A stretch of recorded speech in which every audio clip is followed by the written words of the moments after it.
Perfeito. Ahn, E fiquem à vontade.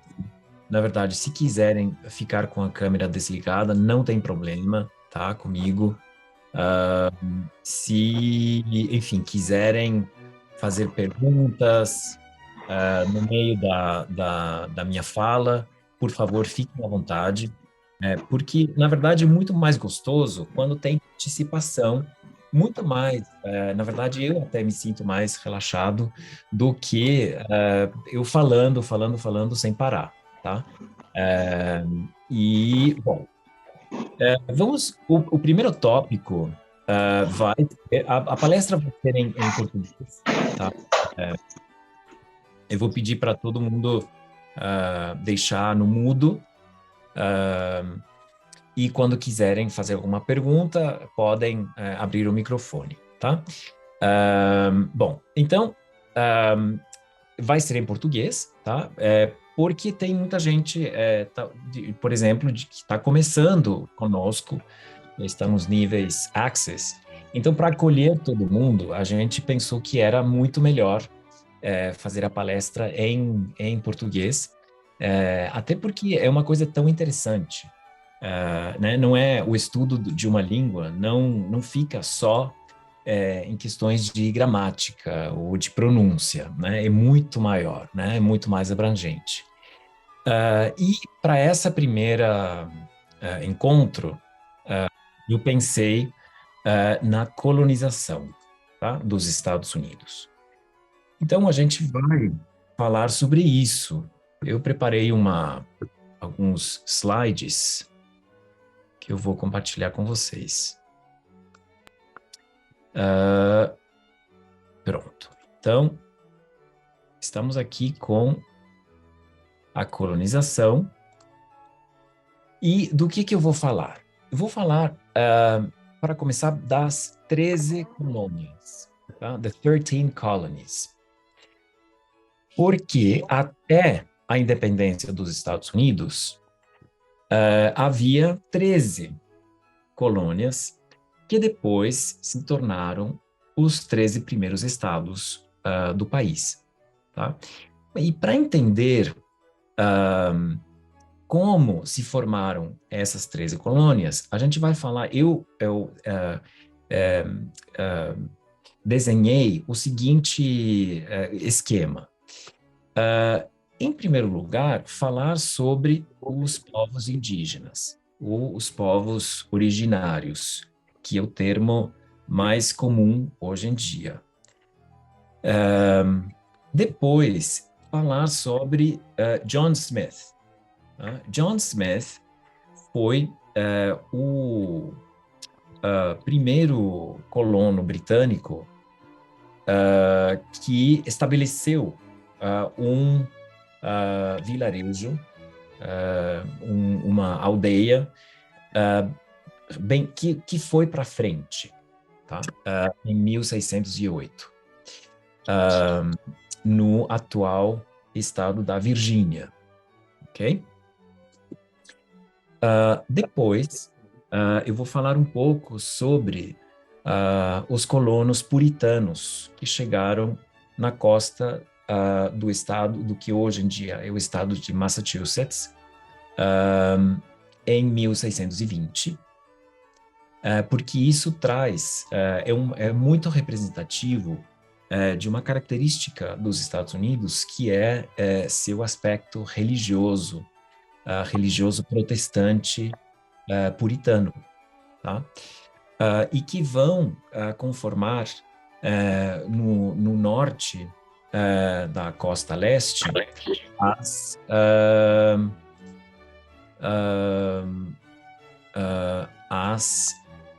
colônias chamadas de New England, ok? Então, eu vi que tem alguma pergunta aqui no chat. Para que fique um pouco mais, a apresentação fique um pouco mais solta, me desculpem se eu não responder imediatamente o chat. Eu prefiro deixar essas perguntas do chat para o final, tá? Alguém perguntou se eu vou disponibilizar algum material depois da palestra, eu posso sim disponibilizar essa apresentação, tá?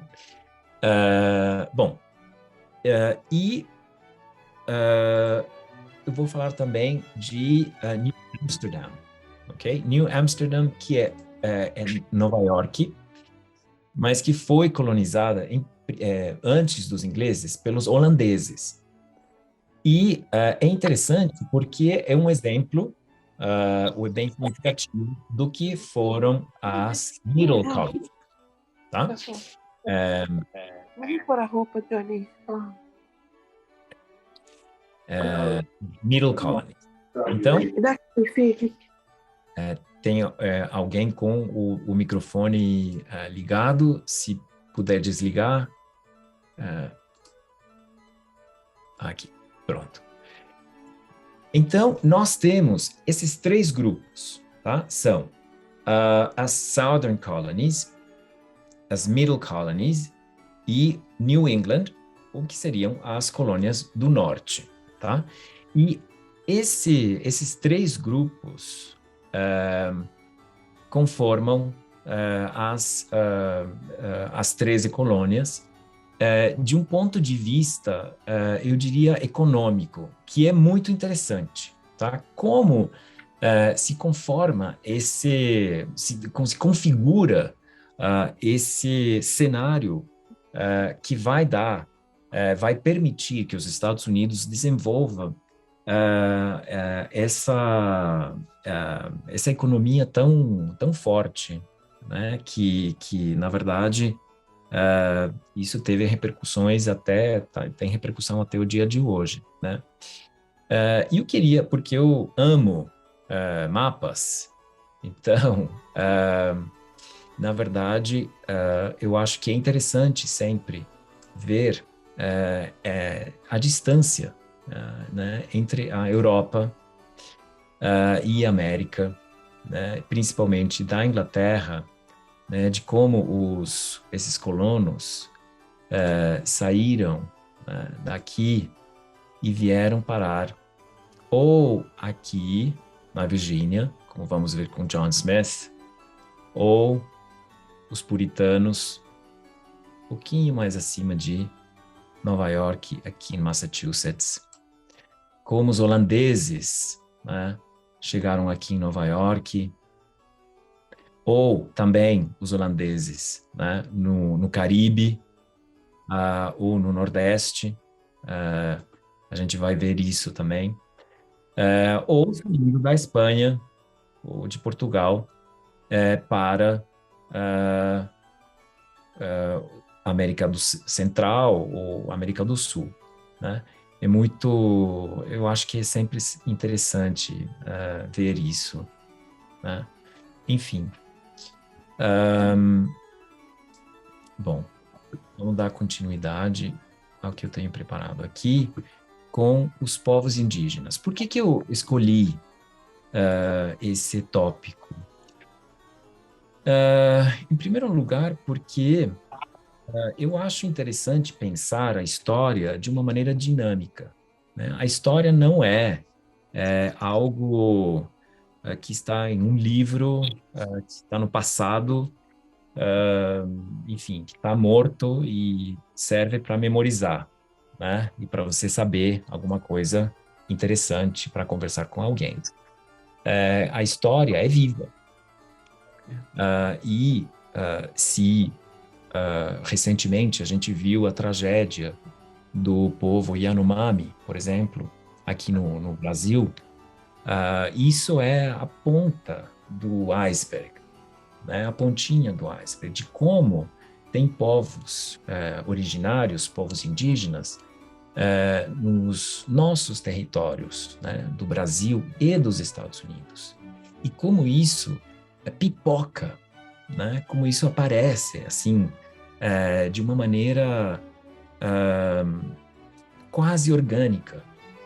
Então, o que eu trouxe como exemplo disso, né, para ver um pouco essa questão indígena nos territórios do que hoje são os Estados Unidos? Foi muito comentado na imprensa faz uns 6 anos, mais ou menos, 2016, 2017, a construção de um duto, né, de uma pipeline, que vai transportar petróleo do estado da Dakota, North Dakota, até Illinois. Então, são 1.000 milhas. Eu sou péssimo para fazer essa conversão rápida entre milhas e quilômetros, mas é uma extensão enorme. E acontece que a construção desse duto passa por um pedacinho de um território indígena que é protegido por lei nos Estados Unidos. Isso causou uma série de manifestações e protestos por parte da comunidade indígena e teve repercussão mundial. Então, eu queria mostrar para vocês este vídeo do The Guardian, que mostra essas manifestações em Washington dos povos nativos, ok? Vamos ver agora. Então vem, Native Americans take Dakota Access Pipeline protest to Washington, ok? É curtinho, é 1 minuto, mas vamos ver.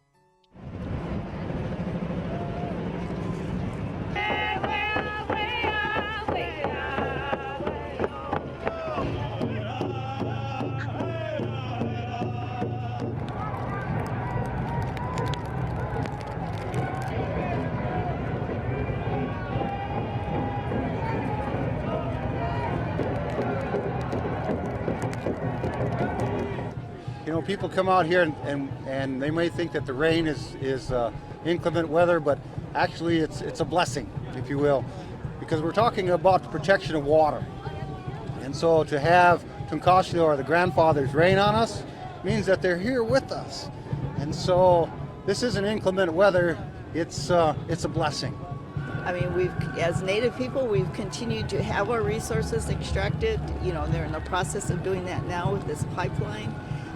To the detriment, or the possible detriment, or the very real detriment of loss of clean water. And then what?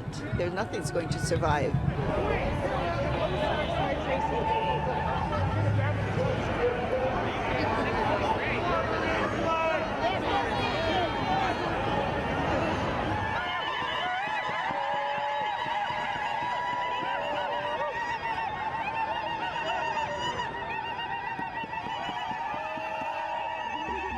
We must remember this. We must remain of one voice, one heart, one spirit, to speak for those things that cannot speak for themselves.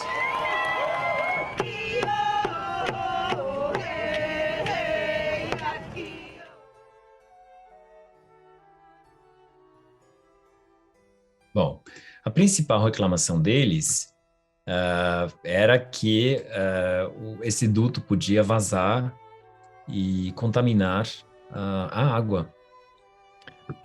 Então é muito importante. E só para mostrar para vocês mais ou menos a dimensão do projeto, que no final foi adiante, eles construíram a pipeline. Então, para vocês verem, os Estados Unidos, de um ponto de vista geográfico, ele tem as bacias, né, do rio Mississippi, que é tudo isso aqui, que é impressionante, assim, a extensão é incrível, né, que termina aqui no Golfo do México, com outros rios, né, que são afluentes, o Missouri, Arkansas, Ohio, etc. Mas a pipeline vai daqui, tá vendo? Do norte, atravessa tudo isso. E o problema se dá aqui, tá? Esse é um território indígena. Agora, o projeto foi adiante, eles fizeram, tem uma série de processos na justiça tentando reverter, tirar aquela parte que está dentro do território indígena, mas enfim, eu acho particularmente difícil, tá vendo? Aqui está a terra do Sul e a pipeline passando por aqui, tá? Pela reserva indígena. É complexo, né? A partir de North Dakota, South Dakota, Iowa e Illinois. São 4 estados. Então, é muito extenso, ok? Bom, por que tudo isso? Porque a colonização dos Estados Unidos, ela vai ter sempre a presença de a luta contra os indígenas ou dos indígenas contra os colonos. Tá? Isso vai estar presente em todo momento. Tá? Então, vamos começar com John Smith. Então, John Smith foi um inglês que chegou na costa do atual estado da Virgínia em 1608, tá? E eu acho interessante também lembrar que a colonização espanhola e portuguesa se deu 100 anos antes, tá? Inclusive mais de 100 anos antes. Se a gente lembrar, Cristóvão Colombo chegou no que hoje é a República Dominicana em 1492. E a colonização começou logo depois, né? No ano seguinte. Ele chegou em outubro de 1492, lógico, depois ele voltou para a Espanha para dar, né, divulgar a notícia de que ele tinha encontrado no novo território, mas a colonização começou logo depois. E os espanhóis, né, falando um pouco da parte dos espanhóis, o Hernán Cortés, ele conquistou o México em 1523. E Pizarro conquistou o Peru, quer dizer, o Império Inca no Peru, em 1532. Então, nós estamos falando de mais de 70 anos depois, né? E no caso do Cortés no México, mais de 80 anos depois, que os primeiros colonos ingleses chegaram no que hoje é os Estados Unidos. Então, coisas que eu acho que são importantes pensar, né? Em primeiro lugar, já era conhecido, né? Era conhecido a façanha, né, da conquista do México, do Império Azteca, mesma coisa com o Império Inca. Era conhecido, sabia-se que a América era um território onde havia povos indígenas, né? E que eles, enfim, os colonos vinham já preparados para encontrar possíveis, ou se deparar com possíveis ataques, né, para lutar, e que não seria fácil. E também era sabido que ao norte do México, né, ao norte do Império Azteca, não tinha ouro. Né? O que foi o grande imã para os espanhóis, principalmente, né? Porque no Brasil também não tinha ouro, né? Quer dizer, não tinha a mesma quantidade que no México. No México, enfim,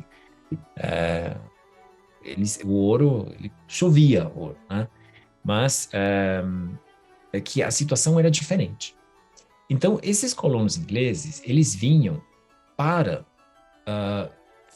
sobreviver, para criar algum tipo de negócio que desse algum tipo de lucro para eles fazerem a vida.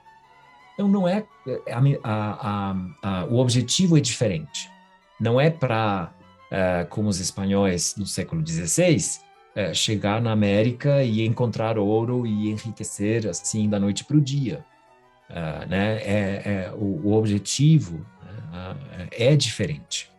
Então, John Smith vem com uma companhia, como a Virginia Company, que era uma empresa, o que hoje chamaríamos de uma empresa privada, né? Eles tinham autorização do rei para poder desembarcar, poder começar a explorar as terras, né? E eles mesmos ficarem com os lucros disso. E eles chegam, como eu falei para vocês, na costa do que hoje é o estado da Virgínia, em 1607, e em 1608 ele funda Jamestown, ok? E o que ele encontra ali? Em primeiro lugar, os índios, os indígenas Powhatans. Tá? E aqui eu coloquei a Pocahontas. Por que eu coloquei a Pocahontas? Porque ela é muito famosa. É famosa pelo filme da Disney. E ela era filha do líder dos Powhatans. Só que a história é bem diferente, não é como Disney mostra. Bom, tem este site aqui que é super interessante, que eu vou mostrar para vocês, que é da cidade de Jamestown, que hoje em dia não é mais uma cidade, é um sítio arqueológico, onde os arqueólogos estão descobrindo onde eles fizeram as palisades, colocavam as madeiras para fazer uma cerca, e os diferentes locais, né, onde eles tinham a igreja, enfim, a casa do governador, enfim, vamos ver aqui, peraí, tem um vídeo super legal, Archaeology, acho que é aqui, não, Collection, History, bom, se eu não achar o vídeo, não tem problema, talvez seja aqui em Dig Updates, aqui. Então, olha que interessante como eles trabalham. Não vou Hello, and welcome to this episode of colocar o vídeo inteiro, porque são quase 8 minutos, tá? Mas só para vocês terem uma ideia do trabalho arqueológico que eles fazem Dig Deeper. My name is Anna Shackelford, and today we are going to be talking about our well that we have uncovered.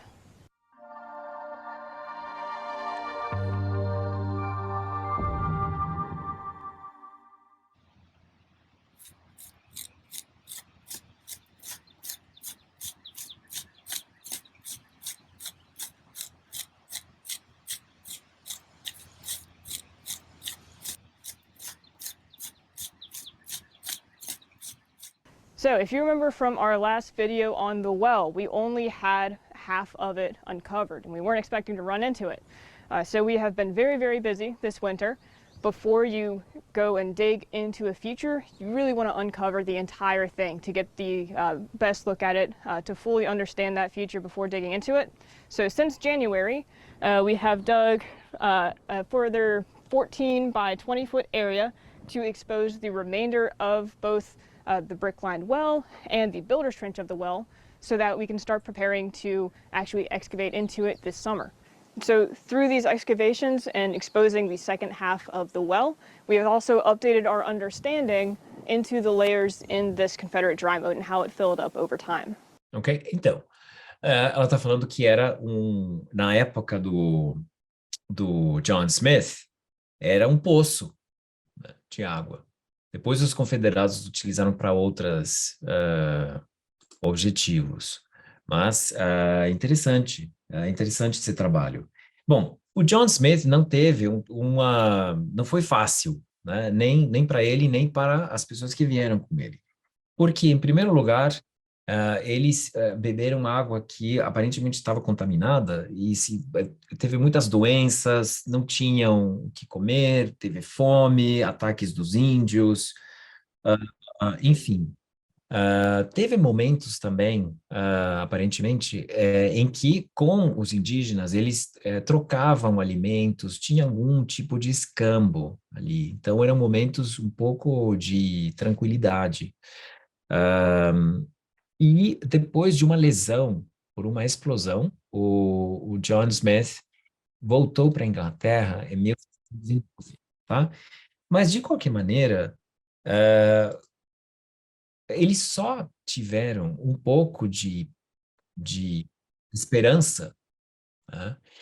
Porque muitos morreram depois de um inverno muito rigoroso, de mais ataques dos indígenas, tiveram um pouco mais de esperança com um colono que chegou, porque também chegavam novos colonos, que se chamava John Rolfe. E John Rolfe trouxe tabaco, sementes de tabaco, que depois de plantá-las, começou a dar certo essa plantação. E começaram a vender tabaco, que era um produto muito vendido na época, e eles chamaram, inclusive, isso de cash crop. Então, era uma plantação que dava dinheiro.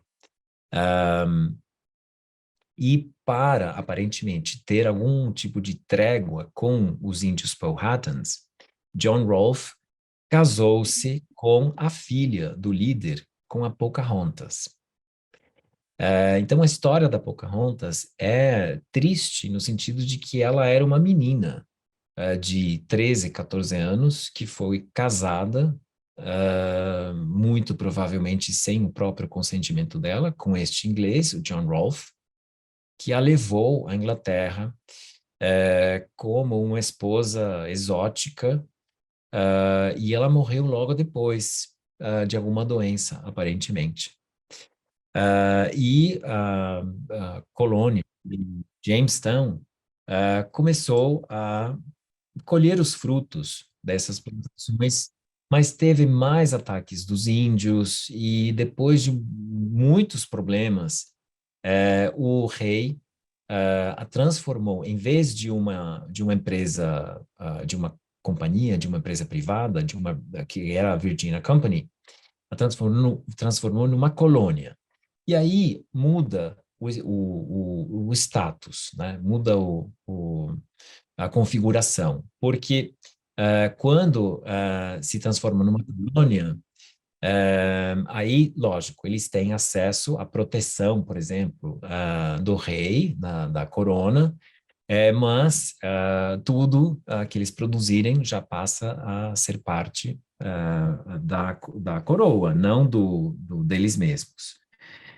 Mas o que é interessante, e por que eu trouxe essa questão? Porque o fato de ter dado certo, das plantações terem dado certo, vai ser um elemento importantíssimo das colônias do Sul, que é a agricultura, tá? Então, por causa do clima, não é só no estado da Virgínia, mas também os outros estados, né, e as colônias do Sul, elas vão desenvolver esse lado, lógico que não é o único, mas é o mais característico, mais importante, que é a agricultura. E com isso, como não existia o agronegócio naquela época, eles precisavam de muita mão de obra. E essa mão de obra, de onde vem? Da África. Então, essa é outra característica muito marcante, muito significativa dos Estados Unidos, que é o Sul e todos os problemas de discriminação racial, de escravidão, que a gente conhece e que é tão divulgada, por exemplo, nos filmes, e que está tão presente na cultura dos Estados Unidos, tá? Através também das lutas dos afro-americanos por reconhecimento, por direito, por leis de antidiscriminação. Os anos 60, né, vão ser assim, a luta pelos civil rights vai ser algo muito significativo no século XX e que continua até hoje, né? Então, quando a gente chegar na história contemporânea, para a gente não esquecer, né, de onde vem tudo isso, né? As conexões. Bom, vamos agora com os puritanos. Eu estou vendo que eu vou dar uma... não vou super acelerar, né, mas eu queria, de repente, tentar cobrir todos os pontos para não deixar nada pendente para o próximo encontro. Então, os puritanos. De onde surgem os puritanos? Quem são os puritanos? Então, a gente tem que lembrar, ou ir um pouco mais atrás, o Henrique VIII, o rei Henrique VIII da Inglaterra. Então, quem foi o Henrique VIII? O Henrique VIII, muito conhecido pelas suas 6 esposas. Ele casou-se com a Catarina de Aragão, do Reino de Aragão, espanhola, mas ela não, embora ela tivesse filhos com ele, mas ela não teve um filho, ela teve uma filha, que foi Mary the First, a Maria I, Mary First da Escócia, enfim.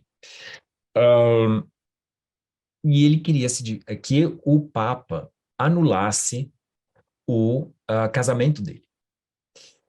Só que o Papa não quis anular o casamento dele e ele rompeu com a Igreja Católica. Rompeu. A relação entre a Inglaterra e o Vaticano sempre teve momentos de atritos, tá? Não era uma coisa nova, mas o Henrique VIII decidiu romper definitivamente com o Vaticano, com o Papa, e fundou the Church of England, tá? A Igreja Anglicana. Isso causou uma série de problemas, né? Porque não é tão fácil assim, né? Essas decisões muito radicais sempre são problemáticas, porque tem pessoas dentro do próprio país, muitos, que se identificam ainda com, né? Seja o Papa, seja quem for, mas essas decisões radicais de romper assim com relações com um país e outro são sempre super complicadas. Bom, isso gerou muitas manifestações e inclusive, teve a Revolução na Inglaterra, que, entre outras coisas, né, explicaria o fato de que a Inglaterra foi muito depois da Espanha e Portugal começar a colonizar. Então, que é uma pergunta muito válida, muito legítima, né? Por que a Espanha e Portugal começaram a colonização? Por que eles chegaram antes, né? Uma das possíveis respostas, evidentemente não há uma única resposta, é que a Espanha e Portugal já tinham reinos, reinos formados, que tinham certa estabilidade, interna, política interna. Não assim a Inglaterra. A política interna na Inglaterra estava mais stirred, mais mexida, assim. Bom, e tinha grupos religiosos que eram contra as práticas da Igreja Anglicana. Então, embora Henrique VIII tivesse fundado essa igreja, muita gente era contra, achava que era muito parecida com a Igreja Católica, que tinha os mesmos excessos, a mesma pompa, e eles não concordavam, mas eles começaram a ser perseguidos, porque eles contestavam o Henrique VIII. E esse grupo foi chamado de puritano. Foi chamado de puritano ou separatista, porque eles queriam se separar da Igreja da Inglaterra, e puritanos porque eles queriam uma prática religiosa mais pura, sem tanta pompa, sem tanto excesso, e eles sofreram perseguição política. E, em primeiro lugar, essas pessoas que chegaram no que hoje é o estado de Massachusetts, foram antes para a Holanda. E entra outro ator importante na colonização dos Estados Unidos, tá? E do Brasil também, que é a Holanda. Porque a Holanda é um país onde havia mais tolerância religiosa, tá? Então, eles foram para a Holanda, mas na Holanda, eles não tinham terras, eles não tinham trabalho, eles viviam com muito poucos recursos, então eles queriam chegar a algum lugar onde pudessem ter terras, plantar, viver de acordo com os princípios que eles professavam, né? E é por isso que eles tomam a decisão de ir para a América. Eles saem de Plymouth, na Inglaterra, tá? Eles voltam da Holanda para a Inglaterra, eles saem de Plymouth, e com a ideia de chegar em Nova York, que já tinha colonização holandesa. Só que, por causa de uma tormenta, né, eles são empurrados em direção ao norte, e eles chegam na costa do que hoje é o estado de Massachusetts. Tá? E eles fundam a cidade de Plymouth. Então, qual é a importância do navio em que eles vinham? O navio é o Mayflower, ok? Bom, isso nós já vimos. Esse é o mapa, olha que interessante, da UNESCO, voltando à questão dos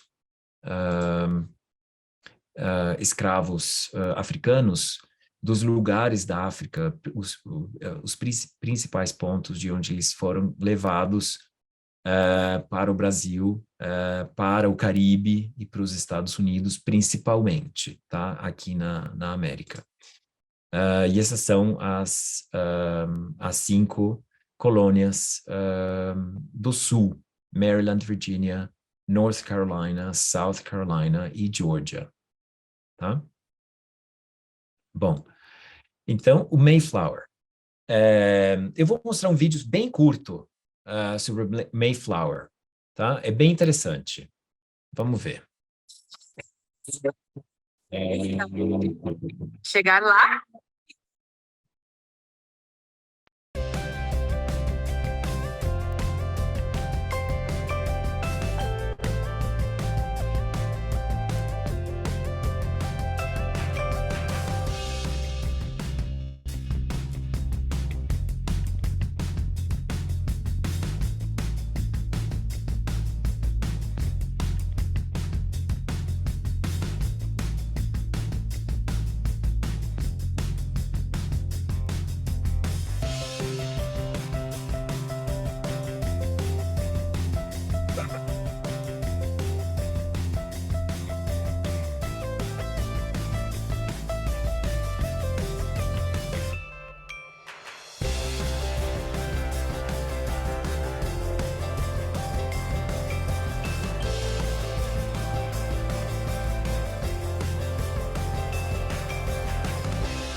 ok?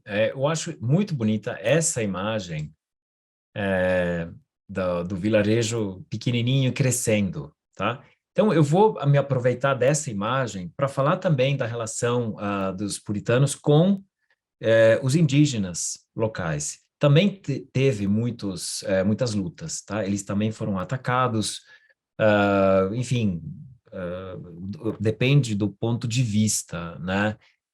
Quem ataca quem, né? Os indígenas, eles se defendem ou eles atacam o atacam, né? Mas um pouco além dessa discussão, eu acho interessante também falar sobre o Thanksgiving, porque Thanksgiving é um feriado tão conhecido, um feriado americano tão conhecido no mundo, que tem um pouco, se conta um pouco essa história de que foram os puritanos e que em novembro é uma celebração de encontro e de amizade com os indígenas, né? Tem uma simbologia bastante pacífica e de amor, né? De um bom relacionamento entre indígenas e puritanos. Porém, não foi assim. Teve momentos de trégua nos quais houve troca de alimentos e, enfim, alguns momentos de paz, mas foi uma relação de bastante conflito entre os colonos, sejam eles os colonos que vieram com John Smith ou os puritanos com os indígenas. E os puritanos, no Mayflower, eles escreveram um pacto, tá? Um texto curtinho que vocês podem achar na internet, é super interessante, em que isso se tem como um exemplo de uma espécie de semente da democracia, né? Porque eles estavam no navio quando eles assinam esse documento em que as decisões vão ser tomadas em conjunto, todos vão respeitar as decisões e que eles estão chegando nesse novo território para construir uma nova sociedade com irmandade e, enfim. Então, é um documento bem interessante. Agora, os puritanos, além das boas intenções, eles, como eram muito religiosos, eles foram muito rígidos do ponto de vista religioso. Então, teve alguns conflitos aí com pessoas que não concordavam da própria comunidade, inclusive, que não concordavam com eles, e que foram expulsos. Entre eles, um cidadão que se chama Roger Williams, e que ele fundou a cidade de Providence, no estado de Massachusetts, em 1636. Mas é importante, ou interessante, na verdade, falar sobre isso, que ele foi expulso da comunidade, né? Ele saiu por não concordar com a maneira como estava sendo administrado na comunidade. Enfim.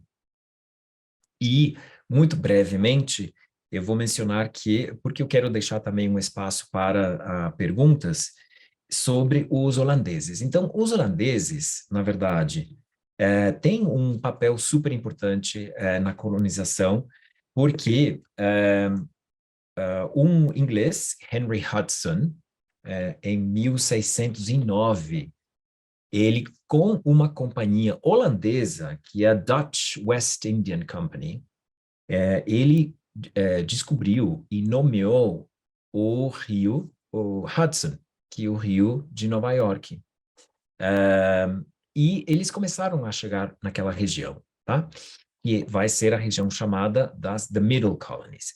Então, enfim, de qualquer maneira, em 1624, a Holanda oficializa, né, a colonização dessa região, que é o que hoje conhecemos como a Ilha de Manhattan e adjacências, inclusive o que hoje é New Jersey, enfim. E eles nomearam isso como The New Netherlands, a Nova Holanda. E especificamente na ilha de Manhattan, como New Amsterdam. Eles tiveram que fazer um pacto, novamente, com os indígenas locais, que eram os indígenas Manhattan. Daí vem o nome. Era o nome dos indígenas locais. E como pessoa que trabalha com línguas, Powhatan, que eram os índios da Virgínia, e Manhattan, alguma coisa me diz que tem ali uma raiz linguística comum, né, nesses povos indígenas, que eu acho muito interessante. Enfim,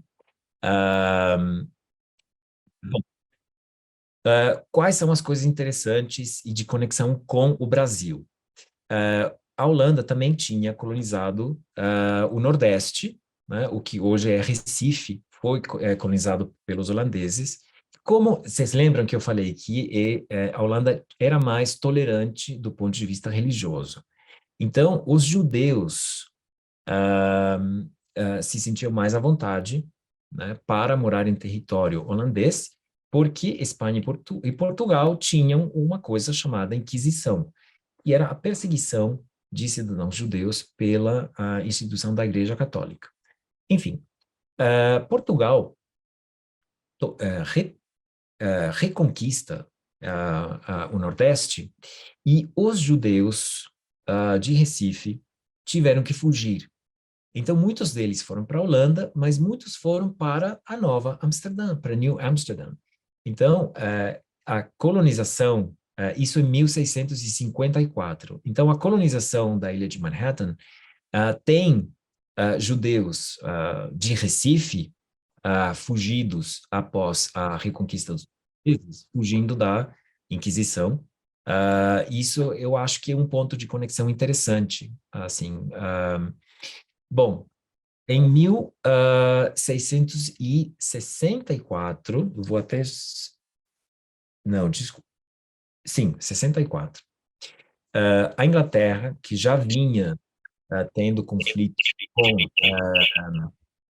a Holanda em outras colônias, só que a Inglaterra tinha uma força, né, um poderio, um exército 1000 vezes maior.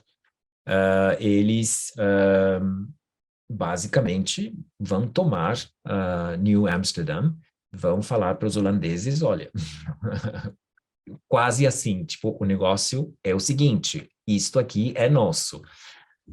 E os holandeses se rendem, não tem uma luta, não nada, eles realmente se renderam, e a partir desse ano de 1664, Nova Amsterdã passou a se chamar Nova York. Então, isso, o que é interessante? Por que é interessante? As Middle Colonies. Eu vou mostrar o mapa para vocês. Então, Middle Colonies. Tá. Middle Colonies são New York, New Jersey, Pennsylvania e Delaware. Ok? Então, vamos ver o mapa completo das 13 colônias até 1775, um ano antes da Declaração de Independência, tá? E do ponto de vista econômico. Por quê? Como nós já vimos, no Sul, não é o único, mas o principal e o mais significativo, a mais significativa atividade econômica foi a agricultura. Nas colônias da Middle Colonies, principalmente, é o comércio. Tá? E no norte, por causa do clima, a agricultura não é muito possível. Então, na Inglaterra, que foi o berço da Revolução Industrial, o que aconteceu aqui no norte? A indústria. Então, olha que interessante como é como se tivesse assim o cenário perfeito, né, para desenvolver economicamente, né, esse território completo, né? Eu acho que, sem dúvida, né, o fato de que na Inglaterra a Revolução Industrial foi o berço da Revolução Industrial, né? Nas colônias daqui da América do Norte tinham essa influência, a indústria tinha o lugar perfeito para comercializar os produtos, tinha o lugar perfeito para obter a matéria-prima, para produzir, inclusive também mercado, evidentemente, mercado você tem aqui, aqui e aqui, nos 3 lugares, tá? E uma outra coisa interessante também, antes de finalizar, é a situação geográfica. Aqui, nos Estados Unidos, tem umas montanhas que são chamadas de Appalachians, tá? Em alguns estados eles chamam de Appalachians, mas são os Appalachians. Tanto faz a pronúncia, mas enfim. Então, isso era uma espécie de fronteira, de barreira natural, tá? E que a coroa inglesa, inclusive, proibiu os colonos de conquistarem territórios a oeste das montanhas Appalachians. Muito motivados por uma guerra que a Inglaterra teve com os colonos franceses, que tinham colonizado aqui a parte francesa do que hoje é o Canadá, o Quebec, tiveram uma guerra que eles perderam, tá? Então não queriam mexer nesses territórios. Mas os colonos daqui, eles estavam loucos, porque eles sabiam que tinha muito território. Imagina, e eles só queriam começar a se expandir. Então, esse também foi outra das motivações que levaram aos colonos a uma rápida decisão de independência. Foram os primeiros que se independizaram no século XVIII, no final do século XVIII, 1776. Então, na verdade, é bastante significativo isso, porque, inclusive, a Revolução Francesa vem depois, em 1792. Então, é muito significativo isso. Bom, eu estou contente porque eu consegui cobrir o que eu tinha desenhado para o dia de hoje, da colonização. Eu peço desculpas se não tiver muito tempo para perguntas, mas eu abro aqui agora quer dizer, o microfone, a vez de vocês para responder algumas perguntas. Professor Henrique, primeiro Diga. gostaria de cumprimentá-lo e agradecer-lhe por essa aula, agradecer à Lumine, na qualidade até de ex-aluno e antigo aluno da Lumine, e gostei e fiquei muito satisfeito com a sua explanação.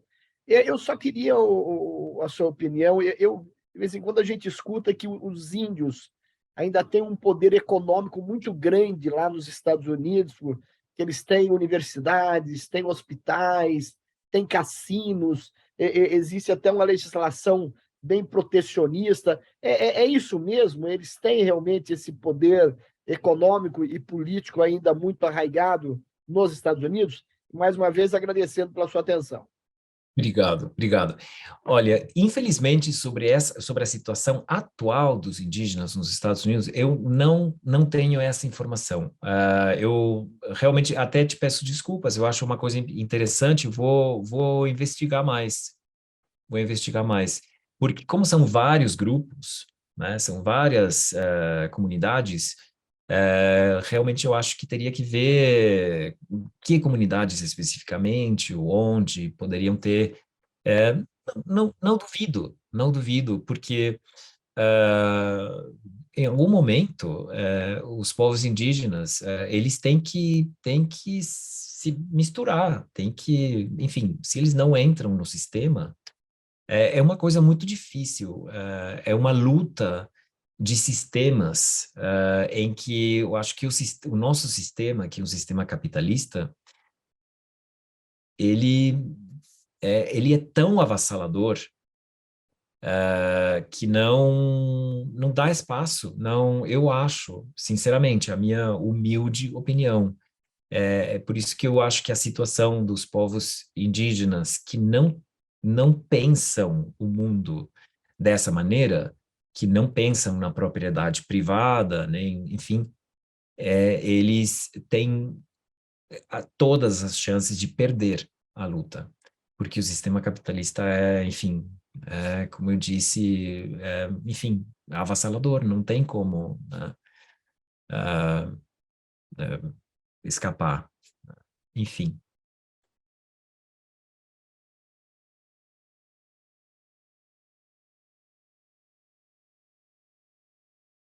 Mais alguma pergunta?